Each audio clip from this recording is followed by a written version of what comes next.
Hi friends, பாப்பா school விட்டு வர மழை நல்லா சடன்னு பெய்ய ஆரம்பிச்சிருச்சு. எனக்கு சூடாக வடை வேணுமா அப்படின்னு கேட்டால், சரி பாப்பான்னு சொன்ன நிமிஷத்துக்கு வெங்காயத்தை எடுத்து நறுக்க ஆரம்பிச்சிட்டேன். அதுக்கப்புறம் கடல மாவு கொஞ்சம், நல்லா முறுமுறுன்னு வர்றதுக்கு அரிசி மாவு கொஞ்சம், அதுக்கப்புறம் கலருக்கு காஷ்மீரி வத்தப்பொடி, காரத்துக்கு வத்தப்பொடி கொஞ்சம், அதுக்கப்புறம் கொஞ்சமாக ஆரஞ்சு கலர் பவுட்ரு, அதுக்கப்புறம் கொஞ்சமாக உப்பு போட்டு நல்லா கலருன்னு கிளறி விட்டு கொஞ்சம் கொஞ்சமாக தண்ணியை ஊற்றி வடை பதத்துக்கு நல்லா பிசைஞ்சு கொஞ்சம் நேரம் ஊற வச்சுட்டேங்க.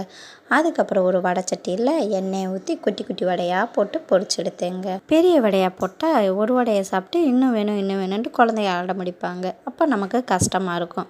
இதே குட்டி குட்டி வடையாக போட்டால் அந்த பிரச்சனை வராது.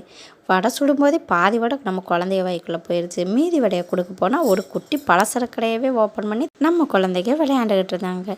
இப்போ வாங்க நம்ம குழந்தைங்க என்ன சொல்கிறாங்கன்னு பார்ப்போம்.